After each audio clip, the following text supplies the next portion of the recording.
Vous n'avez pas raté l'avertissement. Il n'y en avait pas. La latence d'entrée n'était pas dans le nom du produit. Elle n'était pas sur la boîte. Le vendeur ne l'a pas mentionné. La vidéo YouTube que vous avez regardée a passé 40 secondes sur le taux de rafraîchissement et 11 secondes sur le chiffre qui compte vraiment. Et maintenant, vous êtes là. Pas parce que vous avez fait un mauvais choix, parce que le choix était conçu pour sembler bon jusqu'à ce qu'il ne le soit plus. 10.3. Samsung QN90C 2024. Latence d'entrée 10,1 secondes en mode jeu 4K à 120 Hz. Celui-ci est délicat, parce que sur le papier, 10,1 secondes n'est pas catastrophique. C'est dans la plage acceptable pour la plupart des joueurs compétitifs. Mais voici ce que la fiche technique ne vous disait pas. Ces 10,1 secondes n'apparaissent qu'en mode jeu. En dehors du mode jeu, si vous regardez des films, du streaming, si vous l'utilisez comme une TV normale, la latence d'entrée grimpe à plus de 100 millisecondes. La plupart des gens ne savaient pas que changer de mode d'image multiplierait la latence d'entrée par 10. Alors ils regardaient une série, puis lançaient un jeu sans changer de mode, et se demandaient pourquoi ça semblait lent. Samsung n'a pas caché le mode jeu, ils n'ont juste pas rendu évident que sans lui, la TV devient injouable pour le gaming. Cette TV a appris aux gens à se méfier de leur propre sens, parce que le problème n'était pas constant. Il dépendait d'un réglage que la plupart des utilisateurs ne savaient pas qu'ils devaient vérifier. Et quand vous ne pouvez pas faire confiance à votre propre expérience, quand la TV fonctionne parfois et parfois non, vous arrêtez de blâmer le produit. Vous commencez à vous blâmer vous-même. 10.2. LG 85N 2024. Latence d'entrée 14,3 millisecondes en mode jeu 1080p à 60 Hz. LG a commercialisé celle-ci comme une TV gaming budget. Et techniquement, elle l'est. Mais voici ce que budget signifiait en pratique. 14,3 millisecondes de latence d'entrée en 1080p et 60 Hz. Fonctionnel, mais pas compétitif. Mais le vrai problème n'était pas le chiffre, c'était ce qui se passait quand vous essayez d'utiliser les fonctionnalités avec lesquelles la TV était vendue. En 4K, la latence d'entrée grimpait à plus de 30 millisecondes. Avec le HDR activé, elle montait encore plus. La TV avait les fonctionnalités, vous ne pouviez juste pas les utiliser en maintenant un temps de réponse jouable. Alors vous faisiez face à un choix que le marketing ne vous avait jamais préparé à faire. Qualité visuelle ou réponse d'entrée? Pas les deux. Selon les tests de Ratings.com, ce modèle affichait plus de 43 millisecondes de latence en dehors du mode jeu, un chiffre qui rend même le gaming casual décalé. Ce n'était pas un compromis, c'était un appât-échange. La TV pouvait faire du 4K, elle pouvait faire du HDR, elle pouvait faire du 60 Hz. Mais dès que vous essayez de les combiner, vous jouiez un jeu différent de tous les autres. Et la boîte ne vous l'a jamais dit. 11. Sony X90L 2024. Latence d'entrée 16,7 millisecondes en mode jeu 4K à 120 Hz. Sony a une réputation. Construction premium, excellent traitement d'image, marque de confiance. Et pendant des années, cette confiance avait du poids. Mais la latence d'entrée n'est pas une question d'héritage de marque, c'est une question de priorité d'ingénierie. Et sur le X90L, la latence d'entrée n'était pas la priorité. 16,7 millisecondes n'est pas cassé, mais c'est notablement plus lent que les concurrents au même prix. Et cet écart s'élargit dans certains scénarios spécifiques. Avec le VRR activé, une fonctionnalité que Sony promouvait fortement pour la compatibilité PS5, la latence d'entrée augmentait de façon inconsistante. Certains utilisateurs sur les forums de Ratings.com ont signalé des retards perçus pendant les scènes à mouvement rapide, même en mode jeu. Samsung n'a pas caché le mode jeu, ils n'ont juste pas rendu évident que sans lui, la TV devient injouable pour le gaming. Cette TV a appris aux gens à se méfier de leur propre sens, parce que le problème n'était pas constant. Il dépendait d'un réglage que la plupart des utilisateurs ne savaient pas qu'ils devaient vérifier. Et quand vous ne pouvez pas faire confiance à votre propre expérience, quand la TV fonctionne parfois et parfois non, vous arrêtez de blâmer le produit. Vous commencez à vous blâmer vous-même. 10. Hisense U80K 2024. Latence d'entrée 13,1 millisecondes en mode jeu 4K à 120 Hz. Hisense a passé des années à se positionner comme le perturbateur du rapport qualité-prix. Spec élevé, prix bas. Pourquoi payer plus? Et sur le papier, le U80K tenait ses promesses. Rétro-lumière mini LED, local dimming full array, 120 Hz, moins de 1000 €. La latence d'entrée à 13,1 millisecondes était compétitive. Pas la meilleure de classe, mais raisonnable. Mais voici ce que le schéma n'apparaît pas après 6 mois. Le mode jeu de U80K désactive presque tout le traitement d'image, c'est standard. Mais sur ce modèle, désactiver le traitement révélait des problèmes d'uniformité de rétrolumière qui n'étaient pas visibles dans les autres modes. Coins d'arbres sombres, halos autour d'objets lumineux, assez distrayants que certains utilisateurs désactivaient le mode jeu, ce qui faisait monter la latence d'entrée à plus de 70 millisecondes. Alors vous faisiez face à un choix que le marketing ne vous avait jamais préparé à faire. Qualité visuelle ou latence d'entrée, pas les deux.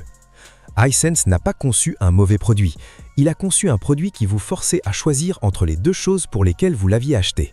Et ce choix ne devenait clair qu'après l'expiration du délai de retour. 9. TCL Q8 2025.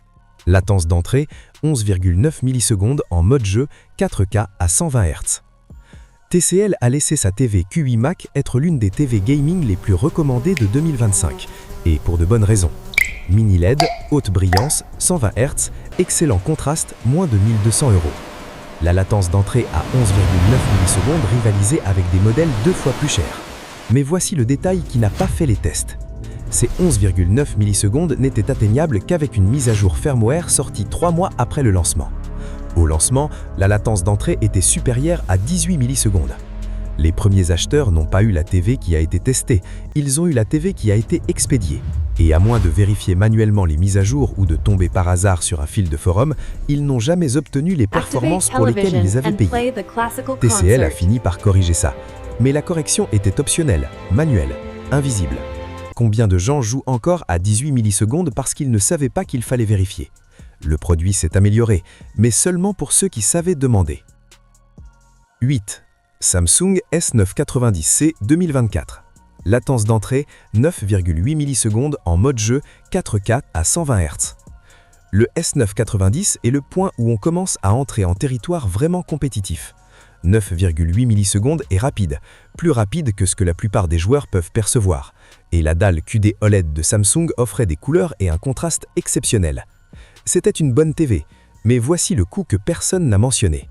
Les dalles QD OLED sont vulnérables au marquage, plus que l'OLED traditionnel, surtout avec les éléments d'interface statique comme les barres de vie, les minimaps et les HUD. La garantie Samsung ne couvrait pas le marquage, alors vous aviez une TV optimisée pour le gaming qui pouvait être endommagée de façon permanente par le gaming. Et la seule façon de l'éviter était d'utiliser des fonctionnalités comme le décalage d'écran et l'atténuation des logos qui réintroduisaient des délais de processus.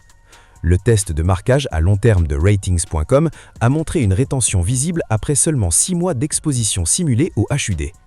La latence d'entrée était excellente, mais le prix n'était pas que de l'argent. C'était une vigilance constante. Vous n'avez pas acheté une TV gaming, vous avez acheté un écran que vous deviez protéger du gaming. Numéro 7. LG C3 OLED 2025. Latence d'entrée 5,2 millisecondes, mode jeu 4K 120 Hz.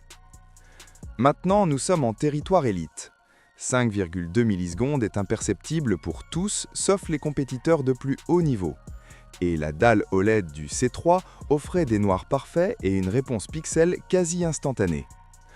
Pendant des années, la série C de LG a été la recommandation par défaut pour le gaming. Et c'était mérité. Mais voici le compromis.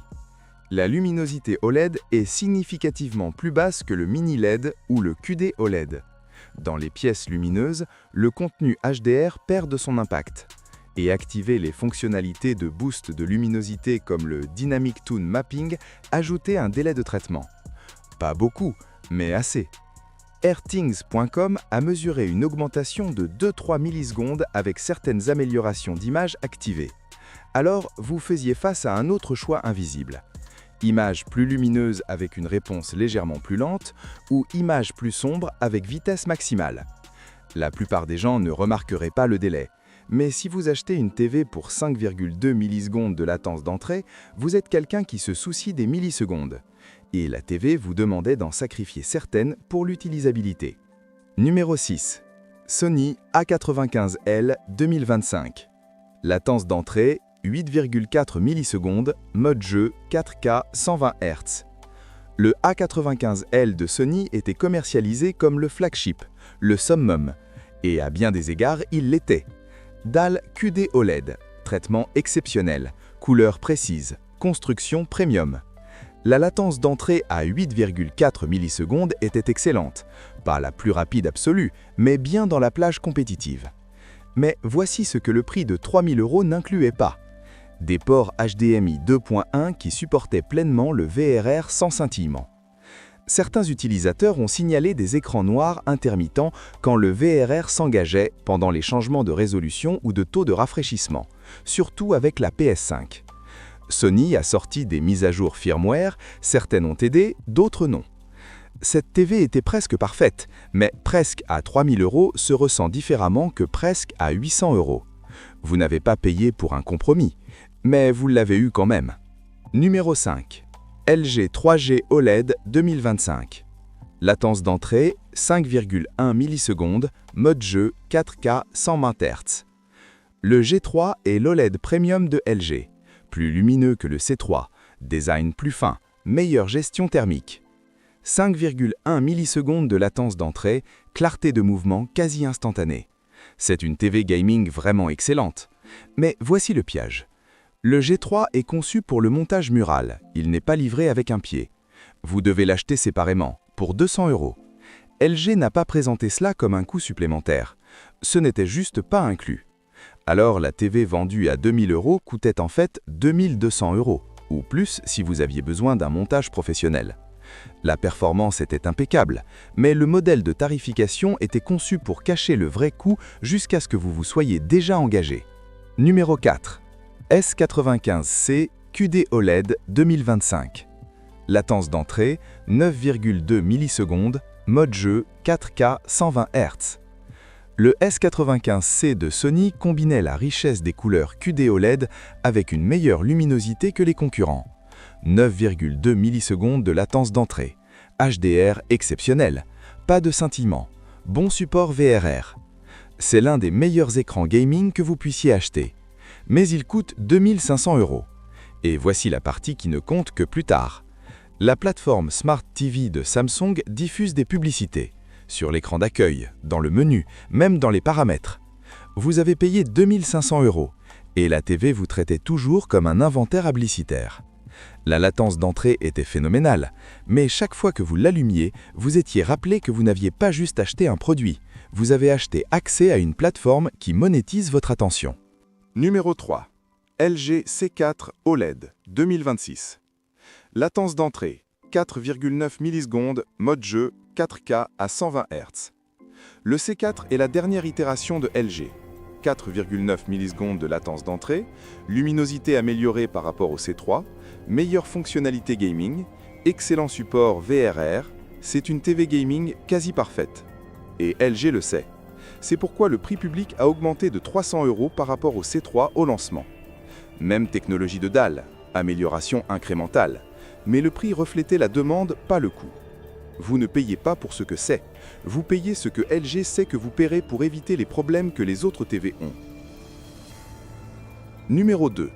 Asus ROG Swift OLED PG42UQ 2025. Latence d'entrée 3,8 millisecondes, 4K à 120 Hz. Ce n'est pas techniquement une TV, c'est un moniteur OLED de 42 pouces.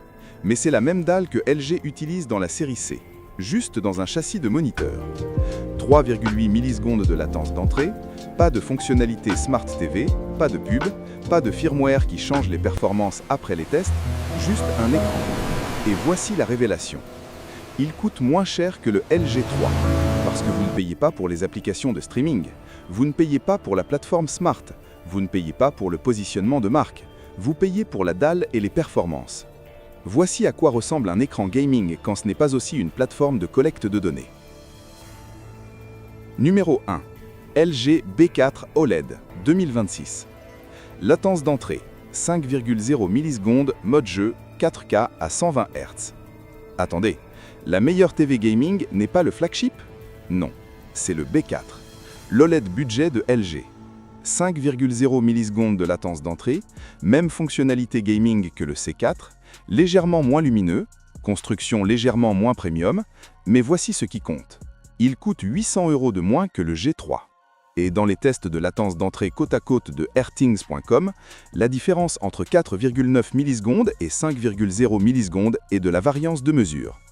Vous n'obtenez pas de moins bonnes performances, vous obtenez les mêmes performances sans la marge que LG ajoute pour le prestige de marque.